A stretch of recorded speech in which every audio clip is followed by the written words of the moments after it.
পুরান ঢাকার সরু গলি পেরিয়ে পুরনো এক ভবনের দেয়ালে জমে আছে সময়ের আস্তরণ। এই ভবনেই একদিন কবি, সাহিত্যিক, শিল্পী আর তাদের আড্ডায় প্রাণ ফিরে পেত।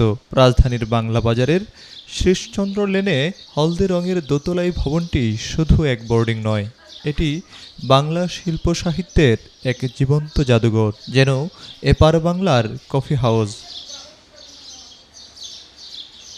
50 থেকে 80-র দশক এখানেই একসময় বসত জমজমাট সাহিত্য আড্ডা। বাংলা সাহিত্য ও সংস্কৃতির অসংখ্য দিকপালের পদচারণায় মুখর ছিল এই বিউটি বোর্ডিং। শামসুর রহমান, সৈয়দ শামসুল হক, রফিক আজাদ, শহীদ কাদরী এদের মতো গুণীজনদের আড্ডায় মুখর থাকত এই প্রাঙ্গণ। এই বিউটি বোর্ডিং আসলে পুরান ঢাকার একটি ঐতিহ্যবাহী প্রতিষ্ঠান।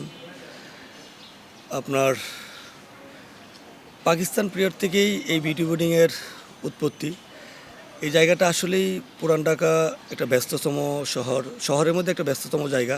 পাশে বাংলা বাজার, সারা বাংলাদেশ থেকেই এখানে ব্যবসায়ীরা আসে। পাশে জগন্নাথ কলেজ, এখন ইউনিভার্সিটি, স্টুডেন্টরা আসে।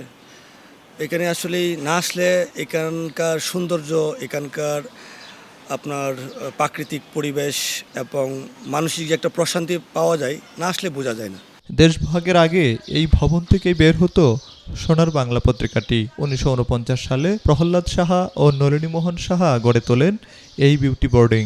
নলিনী সাহার মেয়ে বিউটির নামেই নামকরণ করা হয়েছে এই ভবনের। এখানে লেখা হয়েছে অসংখ্য কবিতা, গল্প। এখানেই জন্ম নিয়েছে চলচ্চিত্রের চিত্রনাট্য আর গানের সুর। এখানে অনেক পুরাতন কবি, সাহিত্যিক তাদের আগমনে একসময় এই জায়গা মুখরিত ছিল। সেই যুগটা তো এখন আধুনিক যুগে এসে এখানে আসলে সেই ফিলটা অনুভব করা যায়, যদি আমরা অনুভব করি। এই জন্য আমার মনে হয় আসা উচিত সবাইকে। এই বোর্ডিংয়ে 27টি কক্ষ আর সাদামাটা খাবারের আয়োজন, কিন্তু খাবারের চেয়ে বড় ছিল এখানকার আড্ডা।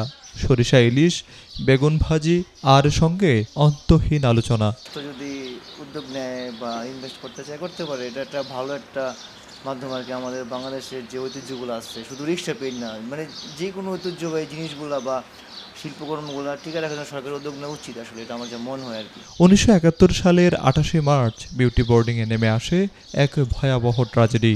কোলাহল থেমে নিঃশব্দ হয়ে পড়ে ইতিহাসের এই আঁতড় ঘর। পাকিস্তানি বাহিনীর হামলায় শহীদ হন মালিক, প্রহ্লাদ সাহাসহ 18 জন। স্বাধীনতার পর প্রতিভা সাহার হাত ধরে আবার শুরু হয় পথ চলা। ফিরে আসে আড্ডা, ফিরে আসে প্রাণ। পরিচালক আব্দুল জব্বার খানের হাত ধরে বাংলার প্রথম চলচ্চিত্র মুখোশের পরিকল্পনাও হয়েছিল এখানে বসেই। তবে কালের বিবর্তনে হারিয়েছে সেই জৌলস। নতুন ঢাকার ভিড়ে হারিয়ে গেছে পুরনো আড্ডার সংস্কৃতি। এখন এখানে মানুষ আসে খেতে, দেখতে আর স্মৃতির স্বাদ নিতে। আজ আর আগের মতো আড্ডা নেই, তবু ইতিহাসের সাক্ষী হয়ে দাঁড়িয়ে আছে এই বিউটি বোর্ডিং। বিউটি বোর্ডিং বেঁচে থাকুক আমাদের ইতিহাস, ঐতিহ্য আর নস্টালজিয়ার প্রতীক হয়ে। সত্য সরকার, বিনিউজ 24, ঢাকা।